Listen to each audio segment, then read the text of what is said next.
wide receivers who happen to be two of the best route runners in the league. It's Antonio Brown going up against Julian Edelman.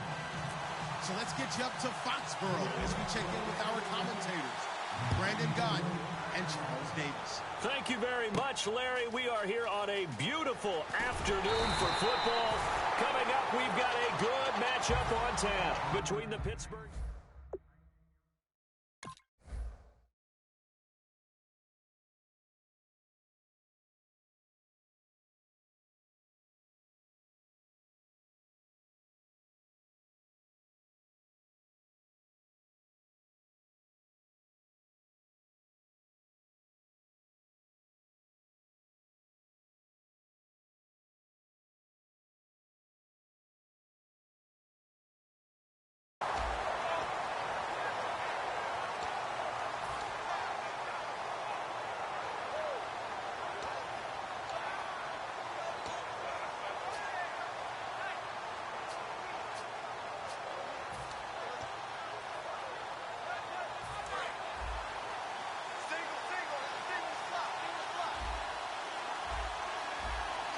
Looking to jam the receivers at the line here. Press coverage look defensively.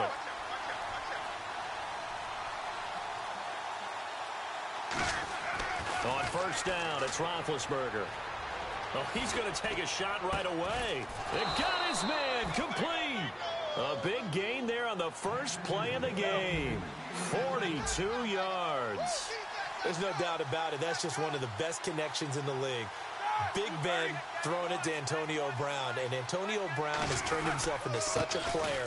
A low-round draft pick, but you can't beat his determination or work ethic, and Big Ben welcomes that. And Big Ben won a Super Bowl at 23, youngest ever to do so, has never looked back.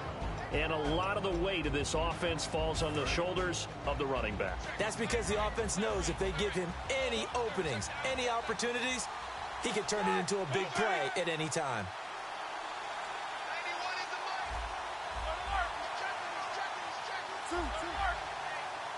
Play clock winding down. On second down, Roethlisberger. Over the middle here to Brown. They get 9 out of that one, and as a result, the drive continues. And he's already got 2 catches on the opening drive. They know he's going to be a handful. And sometimes you game plan for that offensively. You want to make sure that guy touches the ball, and sometimes it just happens naturally. And then you change your game plan. When he has the hot hand, you keep going back to him because he's running routes with confidence as the game goes on. 2 yards on the pickup there. It'll be 2nd and 8. Well, I think we know by now that every run is not going to be broken and get all the way to the end zone. But these short ones still have their value. You can still set up the play action and throw the football. You control the clock because you have the ball and they don't. And often the physicality sets the tempo for the game. A very solid gain of 27. I know we just saw a nice throwing catch, but how about the big guys up front buying that time? Yeah, that's exactly what they did. They created time and allowed the space to happen, and it turned into a really nice play. So now it's 1st and goal. And they'll turn to a power game to try to get in. Give him 3 on the gain there. 2nd and goal. And quickly, let's check out the New England defense. It seems like whenever people talk about Chris Long, the #1 thing they discuss is his motor and how relentless he is. Let's not forget, he's also a superior athlete. And that play's not going to get him in as he stopped right at about the line of scrimmage. No gain on that one, and it's going to bring up a 3rd down. And on the outside, they're playing press coverage. 3rd and goal now. Maybe the offensive coordinator thinking blitz here. No gain on the play, and what to do now on 4th and goal. Oh, Brandon, that was a big play by the defense to keep him at the end zone on 3rd down, so there's an early decision to be made here, isn't there? I know that 3 is awfully tempting, but I'd pull on my big boy pants right now, and I'd go for it.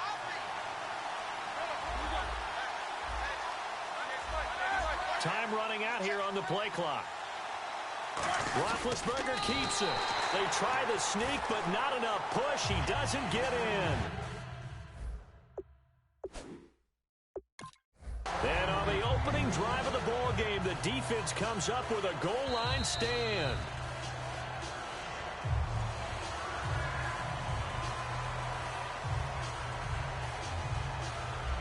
Well, he challenged the play. It did not pay off.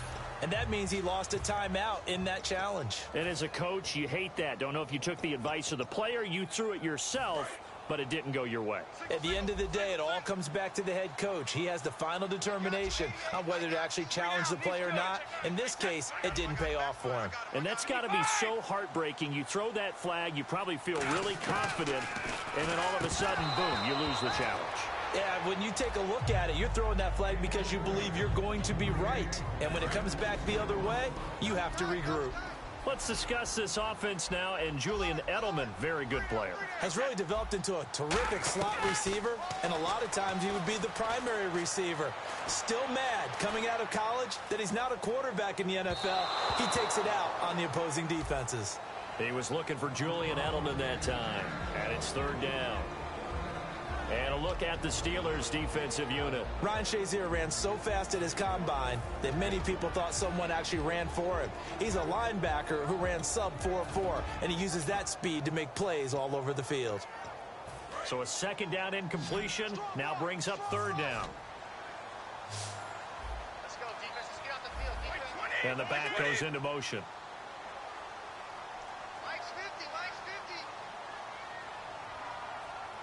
Oh, here we go. Throwing is Brady on third down. And he couldn't hang on to it through the contact. Incomplete.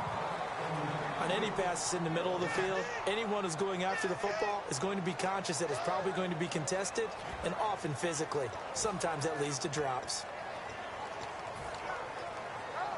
The offense staying out there. They look prepared to go here on 4th and 10. Check, check, check, check.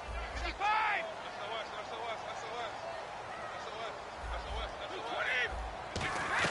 Here we go on 4th down now with Brady. And it is incomplete. A surprising move to go for it predictably, at least somewhat predictably. It doesn't pay off, and it'll be a turnover on downs. Pittsburgh's offense now heading back out onto the field. And last time, they had it 4th and goal, rolled the dice, didn't get... And he's into the end zone. Touchdown, Steelers. Ben Roethlisberger taking it in. And the Steelers have taken a first-quarter lead. Instead of having to play follow the leader there, the leader led. I like that. And he likes that, doesn't he? 1st and goal, let me do the job. Because you know when he falls into the end zone after falling behind those big guys who pushed up front, that's a pretty good celebration, isn't it? Gives him a little street cred in the locker room, too, doesn't it? Street cred, and then when they go out to dinner afterwards, he's still picking up the check. Now the over again. And last time this